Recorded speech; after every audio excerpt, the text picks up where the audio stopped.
অদিতি ঘোষের লেখা গল্প শুধু একটি দিন। মর্নিং ওয়াক সেরে বাড়ি ফিরে নিত্যদিনের মতো আজও কিছুক্ষণ প্রাণায়াম অভ্যাস করে নিলেন অবসরপ্রাপ্ত অধ্যাপক সুকোমল সেনগুপ্ত। তারপর ইলেকট্রিক কেটলিতে চায়ের জলটা গরম করতে দিলেন। অকৃতদার সুকোমল সেনগুপ্ত 69 বছর বয়সেও ফিজিক্যালি ফিট। নিজের টুকটাক কাজগুলো নিজেই করে নিতে পারেন। সকালে চা খাওয়ার জন্য রান্নার মেয়ে শম্পা আসা পর্যন্ত অপেক্ষা না করে চা করে নেন নিজেই। কাপে ফুটন্ত জল ঢেলে একটা টি ব্যাগ ডুবিয়ে দিলেই যখন হয়ে যাবে, তখন ওইটুকুর জন্য অন্যের ভরসায় থাকার কি দরকার। চা খাওয়ার আগে অল্প একটু ছোলা ও কয়েকটা করে চীনাবাদাম আর কাঠবাদাম ভিজে খান। চায়ের সঙ্গে থাকে 2টো ক্রিম কেক আর বিস্কুট। একেবারে নিয়মমাফিক জীবনযাপন করেন সুকোমল। জীবনের প্রতি মোহ যে খুব একটা আছে তার তা নয়, তবে যতদিন বাঁচবেন ততদিন বাঁচার মতো বাঁচতে চান। যে চেয়ে অসুখ ডেকে এনে কারো সেবা নিতে নারাজ তিনি। পরমুখাপেক্ষী হয়ে বেঁচে থাকাটাকে মৃত্যুর থেকেও ভয়ানক বলেই মনে করেন তিনি। নিঃসঙ্গ জীবন তার। 40-এর গণ্ডি পেরিয়ে যাওয়ার পরও কতদিন কতজন তাকে বিয়ে করার পরামর্শ দিয়েছেন তার ভবিষ্যতের কথা ভেবে। হেসে উড়িয়ে দিয়েছেন তিনি। প্রায় একই উত্তর দিয়েছেন সুকোমল সকলকেই। বিয়ে করাটা এই জীবনে আর হলো না আমার, ওটা পরের জন্মের জন্যই তোলা রইল। তখন না হয় তোমাদের সবাইকে নেমন্তন্ন করব। এই কথা শুনে মা বাবা বিরক্ত হয়েছে, বন্ধুস্থানীয় বা আত্মীয়রাও আশাহত হয়েছে। কিন্তু সুকোমল যে একেবারেই নিরুপায় ছিলেন। ঈশ্বর নামে কেউ আছেন কি না সে ব্যাপারে যথেষ্ট সন্দিহান এখন সুকোমল।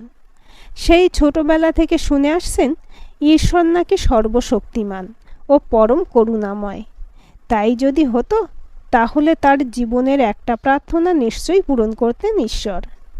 চেয়ে চেয়ে ক্লান্ত হয়ে গেছেন তিনি। তার সেই প্রাপ্তির সম্ভাবনাও শেষ হয়ে গেছে একটা সময়ের পর। তবু অভ্যাসবশত অলক্ষ্যে থাকা সেই সর্বশক্তিমানের কাছে এখনও প্রার্থনা করেন তিনি। অবশ্য প্রার্থনার প্রকারভেদ ঘটেছে।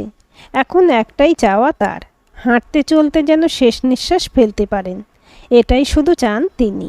মা বাবা বোন সবাই চলে যাওয়ার পর জীবনের অনেকগুলো বছর একা একা পার করে দিয়েছেন সুকোমল।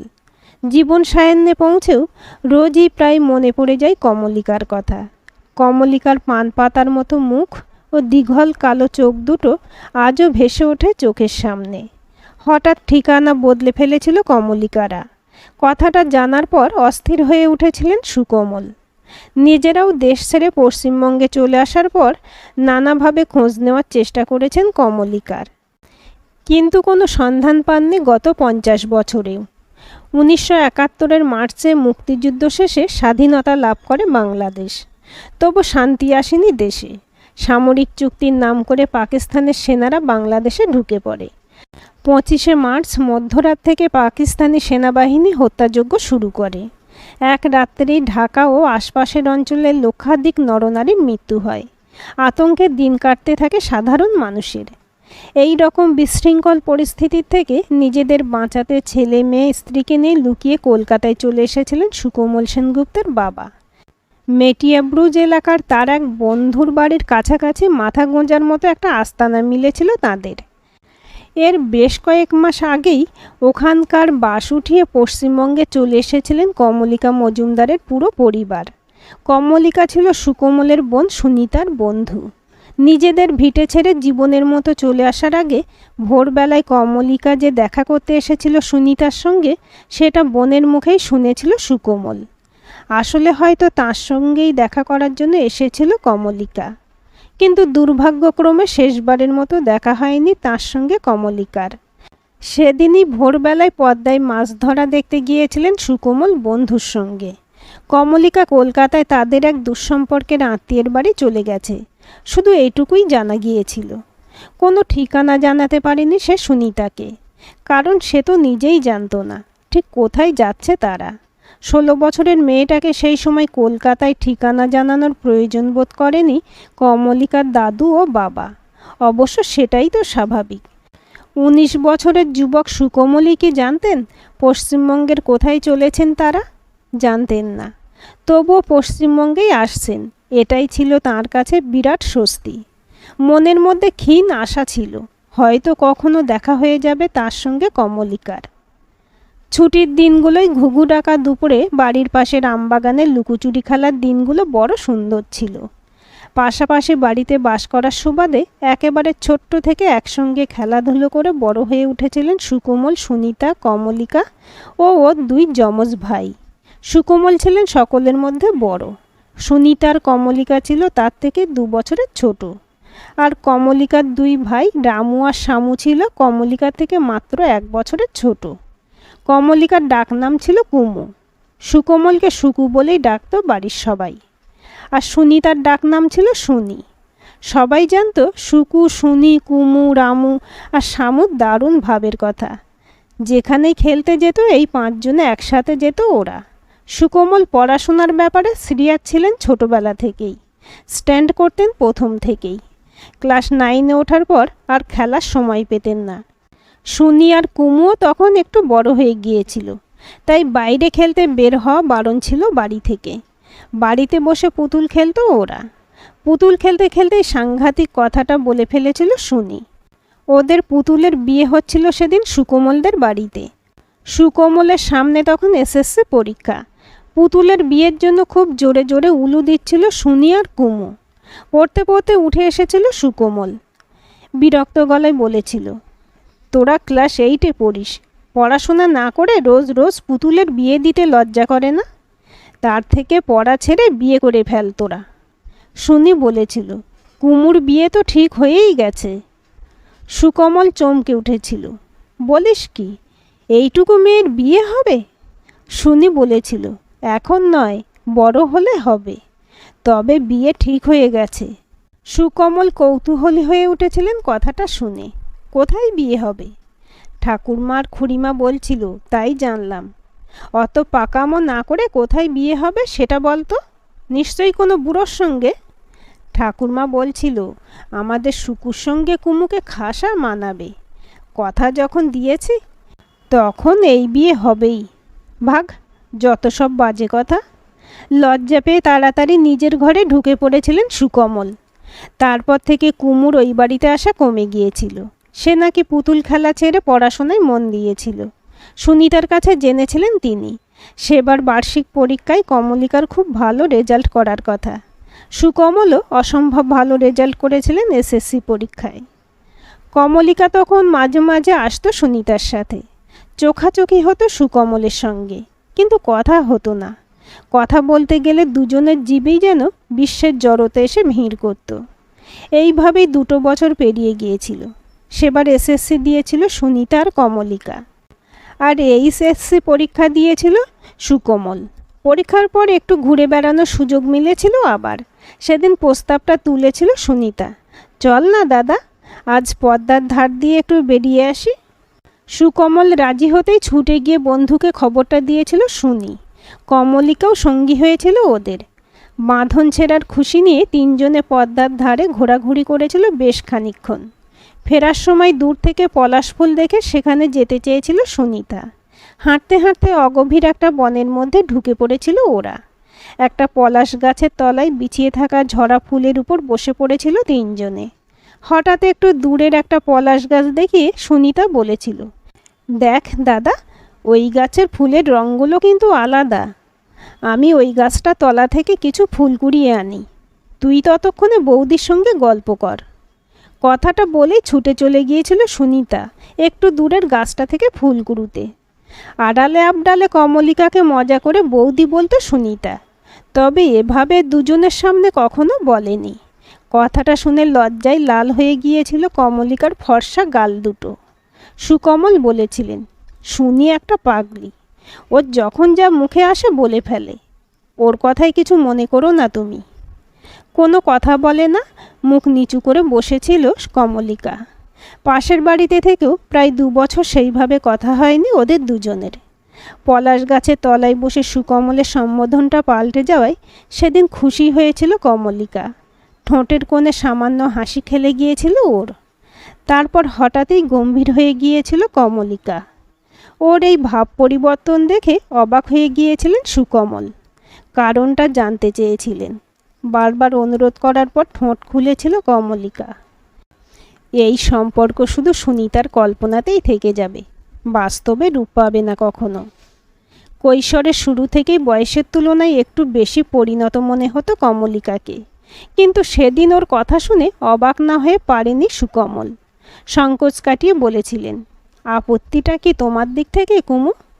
সেই মুহূর্তে কেমন যেন ফ্যাকাশে হয়ে গিয়েছিল কমলিকার মুখটা। একটা দীর্ঘশ্বাস ফেলেছিল ও। আমার আপত্তি? সেটা হয় নাকি? এমন বিদ্বান, বুদ্ধিমান, রূপবান স্বামী কোন মেয়ে না চায়? আমার অন্য কথা মনে হচ্ছে। একটা ঝড়ের সংকেত পাচ্ছি আমি। এই ঝড়ের দাপটে আমরা বিচ্ছিন্ন হয়ে যাব একে অপরের থেকে। তাই তোমার হাতে সিঁদুর পরা আমার আর হবে না। 18 বছরের যুবক সুকমলের মনের মধ্যে লুকিয়ে থাকা সুপ্ত প্রেমের কুঁড়িটার প্রস্ফুটন ঘটেছিল অকস্মাৎ।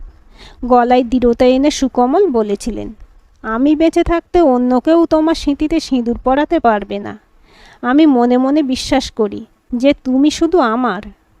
মুখে কোনো কথা না বলে বড় বড় চোখ মেলে সুকমলের দিকে পলকহীনভাবে তাকিয়েছিল কমলিকা। সুকমল বলেছিলেন, আজই আমাদের বিয়ে। চমকে উঠেছিল কমলিকা। আজই? ওর কথার উত্তর না দিয়ে এক মুঠো লাল পলাশ ফুল কুড়িয়ে নিয়েছিলেন সুকমল। ফুলগুলো হাতে ঘষে ঘষে রং তৈরি করেছিলেন। সেই রঙে রাঙিয়ে দিয়েছিলেন কমলিকার সিঁথি। বলেছিলেন, মন্ত্রের দরকার নেই, চাই না কোনো নিয়মকানুন। এই লাল পলাশকে সাক্ষী রেখে বিয়ে করে ফেললাম তোমাকে। আজ থেকে তুমি আমার বউ। কমলিকা ভয়ে কাঁপছিল। সুকমল ওকে জড়িয়ে ধরে সাহস জুগিয়েছিলেন। এক অদ্ভুত ধরনের অনুভূতি হচ্ছিল তার নিজেকে সেই মুহূর্তে যথেষ্ট পরিণত মনে হচ্ছিল। নিবিড় আলিঙ্গনে কমলিকাও জড়িয়ে ধরেছিল তাকে। সেই স্পর্শ যেন আজও অনুভব করেন সুকমল। বারবার একটা প্রশ্ন উঁকিয়ে দিত সুকমলের মনের মধ্যে, কোন ঝড়ের আঁচ পেয়েছিল কমলিকা? তবে কি বাড়ির লোকের আলোচনার থেকে ও জানতে পেরেছিল যে বাংলাদেশ ছেড়ে অল্প দিনের মধ্যে চলে আসবে ওরা? হয়তো তাই পরিবারের নির্দেশ থাকার জন্য প্রাণের বন্ধু সুনিতাকেও জানাতে পারেনি কথাটা। সুনিতা যতদিন বেঁচে ছিল ততদিন একই কথা বলতো। ওর দৃঢ় বিশ্বাস ছিল সুকমলের সঙ্গে নিশ্চিত দেখা হবে কমলিকার। কলকাতায় আসার 2 বছর পরেই বিয়ে হয়েছিল সুনিতার। বেশ কাছাকাছি বিয়ে হয়েছিল ওর, তাই খুব খুশি হয়েছিলেন সুকমল। প্রায় চলে যেতেন বোনের সঙ্গে দেখা করতে, কিন্তু বড়ই স্বল্পায়ু ছিল শুনি। প্রথম সন্তান প্রসব করার সময় মাত্র 22 বছর বয়সে সকলকে ছেড়ে চলে যায় সে। বাঁচেনি ওর প্রথম সন্তানও। মা বাবা ভীষণ ভেঙে পড়েছিলেন ওর মৃত্যুর পর। তাদের সান্ত্বনা দিতে হতো সুকমলকেই, অথচ তাকে সান্ত্বনা দেওয়ার জন্য কেউ ছিল না। একমাত্র বোনের চলে যাওয়ায় বুকের পাঁজরগুলো যেন গুঁড়িয়ে গিয়েছিল তার। ছোটবেলার খেলার সঙ্গী ছোট বোনকে একটা দিনের জন্য মনে না করে থাকতে পারেন না আজও। বাবার মৃত্যুটাও ছিল আকস্মিক। 62 বছর বয়সে সেরিব্রাল অ্যাটাক হয়ে যখন বাবা মারা গিয়েছিলেন, তখন প্রেসিডেন্সি কলেজে অধ্যাপনা করতেন সুকমল। মা মারা গেছেন অনেক পরে, তাও বছর 10 হয়ে গেল। এই 10টা বছর তিনি একেবারে একা হয়ে গেছেন। জগৎ সংসারে নিজের বলতে আর কেউ নেই তার। একটা মানুষের সংসারের কাজের জন্য 2জন কাজের লোক রাখার যুক্তি আছে বলে মনে হয় না সুকমল সেনগুপ্তের। তাই শম্পা একাই আছে সব কাজ করার জন্য। ঝাড়পোঁছ, বাসন মাজাও, রান্নাবান্না সবটাই ও করে। আজ রান্নাঘরে ঢোকার খানিক পরেই হন্তদন্ত হয়ে বেরিয়ে এলো শম্পা। কাকুমণি কাকুমণি করে ডাকতে ডাকতে সোজা স্টাডিতে ঢুকলো।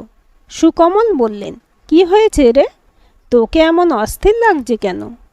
হাতে একটা ব্রাউন কালারের খাম নিয়ে দাঁড়ালো শম্পা। একটা অন্যায় হয়ে গেছে কাকুমণি।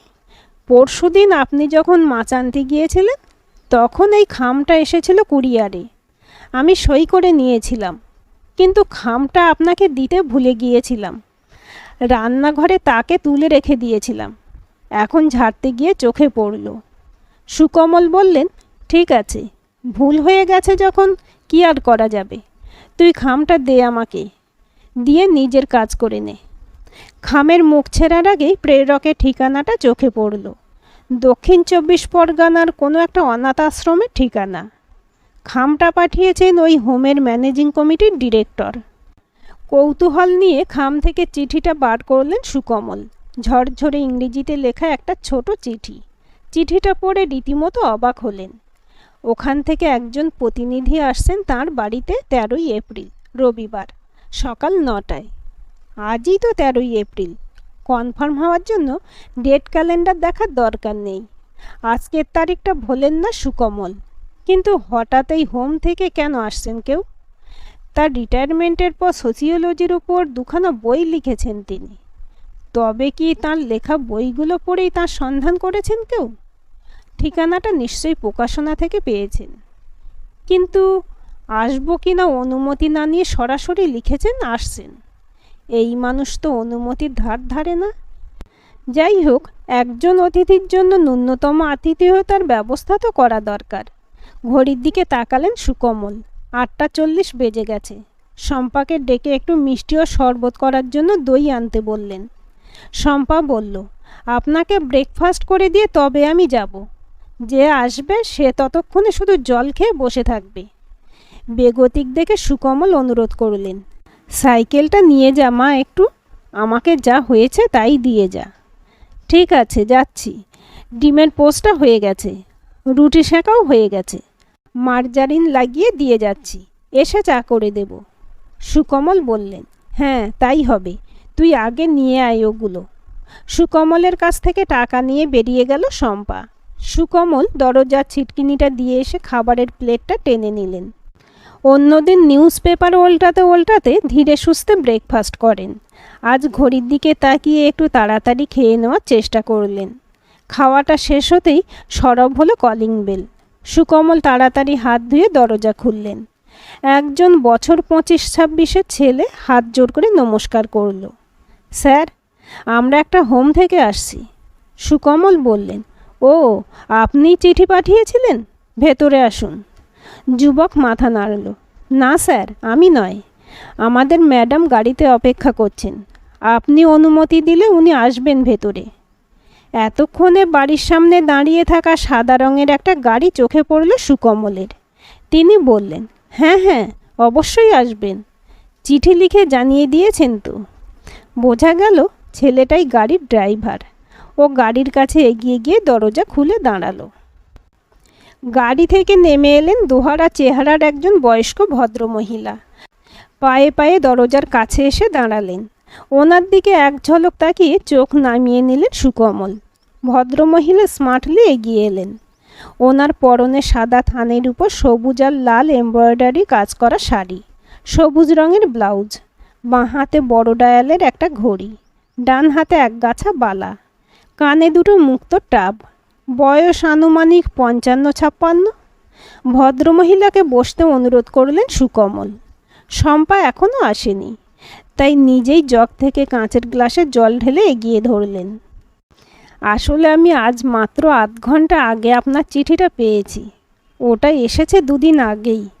আমার কাজের মেয়ে দিতে ভুলে গিয়েছিল, মনে পড়তে একটু আগে দিল। ওর দোকানে গেছে, তাই। হাত তুলে সুকমলকে থামিয়ে দিলেন ভদ্রমহিলা। ব্যাস, অনেক হয়েছে। অত ভদ্রতা না করলেও চলবে, আমি এতটা নিতে পারছি না। চমকে উঠলেন সুকমল। কথা বলার ভঙ্গিমাটা বড় চেনা চেনা লাগছে। তবে কি, ধুত, কী যে ভাবছেন তিনি! এটা কি সম্ভব নাকি? না না, তার চোখ দুটো ছিল অসামান্য। দীঘল কালো মায়াবী চোখ দুটো পুরু লেন্সের চশমার মধ্যে কখনো হারিয়ে যেতে পারে নাকি? তাছাড়া হিসেব মতো তার বয়স তো এখন 66-67 হবে। আর ইনি অবশ্যই 60 নন। কে এই মহিলা? কেন এত চেনা চেনা লাগছে? আকাশ পাতাল ভেবে চলেছেন সুকমল। চমক ভাঙল ভদ্রমহিলার কণ্ঠস্বরে। অত ভেবে মাথা খারাপ না করলেও চলবে। কথা বলতে বলতেই নিজের হাতের বড় ব্যাগের মধ্যে ভরা কেকের বক্স থেকে একটা চকলেট কেক বার করলেন ভদ্রমহিলা। টেবিলে সেটা নামিয়ে রাখলেন। কেকের উপর লেখা শুভ 50। কেক কাটার ছুরিটা এগিয়ে দিলেন সুকমলের দিকে। নাও, কেকটা কাটো সুকু। আজ 13ই এপ্রিল। আজকের দিনটা দেখছি বেমালুম ভুলে গেছো তুমি। আজ আমাদের বিয়ের 50 বছর পূর্ণ হলো। বেঁচে যখন আছি আর সন্ধান যখন পেয়েছি তোমার, তখন এটুকু করেই যাই। সাংঘাতিক উত্তেজনায় কাঁপছে সুকমলের গলা। আমি একটা দিনের জন্য ভুলতে পারিনি তোমাকে, ভুলিনি আজকের দিনটাকেও। সকাল থেকে তোমার কথা মনে হচ্ছিল বারবার। সেই তুমি আজ সশরীরে আমার কাছে। আমি স্বপ্ন দেখছি না তো কুমু? না, সবটাই সত্যি। তবে নিজের বউকে চিনতে পারলে না, এটাই আমার আফসোস। জানো সুকু, তোমরা এদেশে চলে এসেছো এ কথা জেনেছিলাম বীরেন কাকার কাছে। তারপর থেকে গত 50টা বছর ধরে অনেক চেষ্টা করেছিলাম তোমাকে খোঁজার, কিন্তু পাইনি গো। তবু পৃথিবী ছেড়ে চলে যাওয়ার আগেও যে অন্তত দেখা পেলাম তোমার, এতেই আমার অনেক সুখ। ছবিগুলোই মালা পরানো দেখে বুঝলাম কাকাবাবু কাকিমা বেঁচে নেই, কিন্তু শুনিও চলে গেছে, ভাবতে কষ্ট হচ্ছে। সুকোমল বললেন, শুনি চলে গেছে মাত্র 22 বছর বয়সে। ওর বিশ্বাস ছিল তোমার সাথে আমার দেখা হবে, সেই দেখা হলো, অথচ ও জানতে পারল না। 50 বছর ধরে অনেক খুঁজেছি তোমাকে, আমিও ব্যর্থ হয়েছি, তবুও অপেক্ষায় থেকেছি। কিন্তু তোমাকে দেখে তো বয়সটা 10 বছর কম মনে হচ্ছে। চিনি কি করে বলো তো? মুখ টিপে হাসলেন কমলিকা। তাই বুঝি? সেই 18 বছর বয়সের মতো উন্মাদনা অনুভব করছেন সুকমল। নিজের বয়স, পদমর্যাদা সব কিছু ভুলে দুহাত দিয়ে জড়িয়ে ধরলেন কমলিকাকে। আবেগ জড়ানো গলায় বললেন, আর ছাড়ব না তোমাকে। নিজেকে ছাড়ানোর চেষ্টা না করে সুকমলের নিবিড় বাহুবন্ধনে আত্মসমর্পণ করলেন কমলিকা। মিনিট খানেকের মধ্যেই কলিং বেলটা বেজে উঠল। প্রাক্তন অধ্যাপক ডক্টর সুকমল সেনগুপ্ত ছেলে মানুষের মতো বললেন, ওহো, শম্পা এসে গেছে। আর একটু পরে এলে কি ক্ষতি হতো শুনি? নিজেকে সুকমলের বাহুডোর থেকে মুক্ত করলেন কমলিকা। দাঁড়াও, আমি খুলে দিচ্ছি, তুমি একটু শান্ত হয়ে বসো। কমলিকা দরজা খুলতেই হাতে দই আর মিষ্টির প্যাকেট নিয়ে শম্পা ঢুকলো গজগজ করতে করতে। বাপরে বাপ, কি সাংঘাতিক ভিড় দত্ত সুইটসে। দাঁড়িয়ে থেকে থেকে পায়ে ব্যথা ধরে গেল। সুকমল বললেন, শোন শম্পা, তুই ভালো করে 2 গ্লাস দইয়ের শরবত করে আন। 1 গ্লাস এই ম্যাডামকে দিবি, আর 1 গ্লাস তুই নিজে খাবি। শম্পা রান্নাঘরে ঢুকে যেতেই কমলিকা বললেন, এবার ঝটপট কেটে ফেলো দেখিনি কেকটা। সুকমল ছুরিটা হাতে তুলে নিলেন বাধ্য ছেলের মতো। কেক কেটে একটা ছোট্ট টুকরো খাইয়ে দিলেন কমলিকাকে। সুকমলের মুখে কেকের টুকরোটা ধরে কমলিকা বললেন, আজ তোমাকে আমার মনের মতো করে রান্না করে খাওয়াতে চাই, তাই ড্রাইভারকে বিকেল 4টেয় আসতে বলেছি। সুকমল আনন্দে লাফিয়ে উঠলেন, তাহলে শম্পাকে ছুটি দিয়ে দিই আজকের মতো। কমলিকা সম্মতি জানালেন তার প্রস্তাবে। শম্পাকে নিজে হাতে কেক মিষ্টি দিয়ে ছুটি দিলেন সুকমল।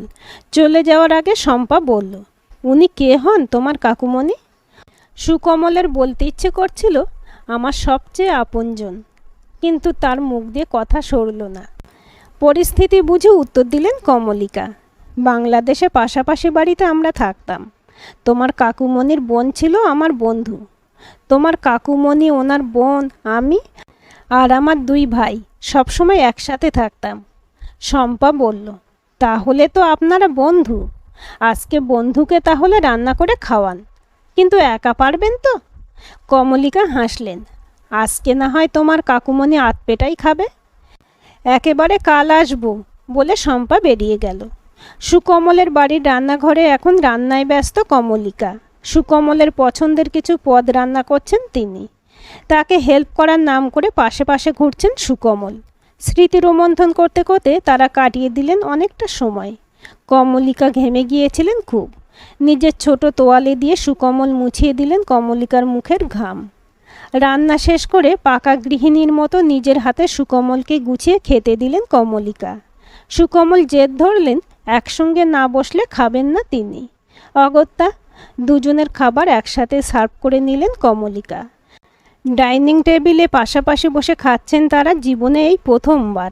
খেতে খেতে নিজেদের জীবনের লম্বা ইতিহাস টুকরো টুকরো করে বলে চলেছেন দুজনেই। কমলিকা শোনাচ্ছেন তার শিক্ষিকা হয়ে ওঠার কাহিনী।